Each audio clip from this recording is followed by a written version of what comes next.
The hardest thing about preaching is deciding what not to say. But what if there was a way for me to share with the church some of the fascinating things that Scripture and tradition and history have to teach us that just don't make it into that small block of time? Well, welcome to AfterWords with me, Pastor Jonathan.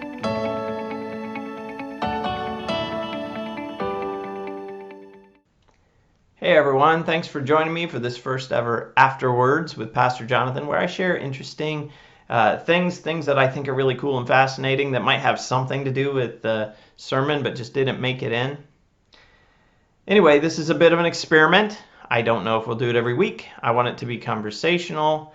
I may spill my tea, I may fumble over my words, and that's okay because this is just me talking to you about stuff that I think is really cool and that I hope you do too.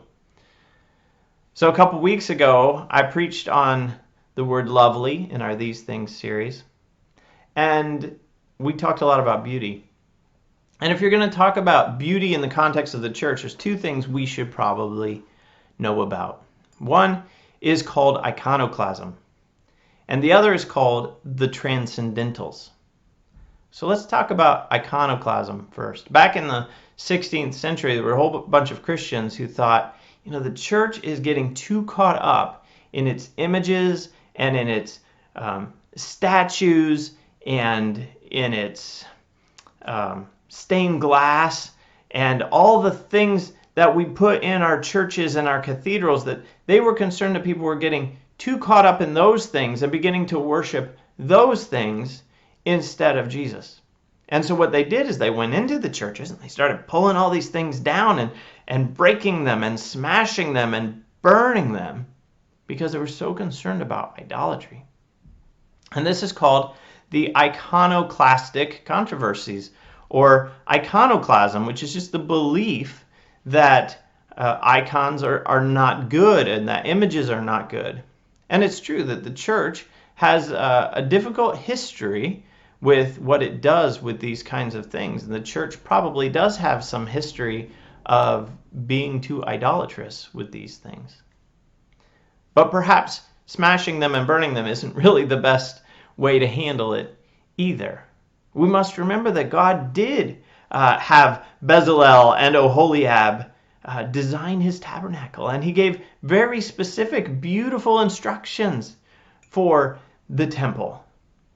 Because, as we said on that Sunday, because beauty is a window to God's glory. And it is a gift for us to enjoy. And it is an invitation for us to be creative. And it is a compass to point us to Him. So yes, when we love the gift more than the giver, it's idolatry. But the gift is given so we can look at and see the giver. So that's the history of iconoclasm, and if you're interested, go and Google it. I'm sure you can learn a whole lot more than I just told you. The other thing that we need to talk about is called the Transcendentals. So ancient philosophers and ancient theologians came up with this idea that there are certain things about the very nature of being, and for the theologians, not just the nature of our being, but the nature of God's being, who instilled in us and created us to ideally have these things that transcend our ability to comprehend or to describe or to fully explain, because they're just inherent in the nature of being. And specifically inherent in the nature of God's being. And they identified three things, these things that are called transcendentals, because they transcend all other things. And these three transcendentals are typically identified as goodness and beauty and truth. As goodness and beauty and truth. And because these things are inherent to God's nature and being, they are also interrelated. They are inextricably linked. It's almost Trinitarian.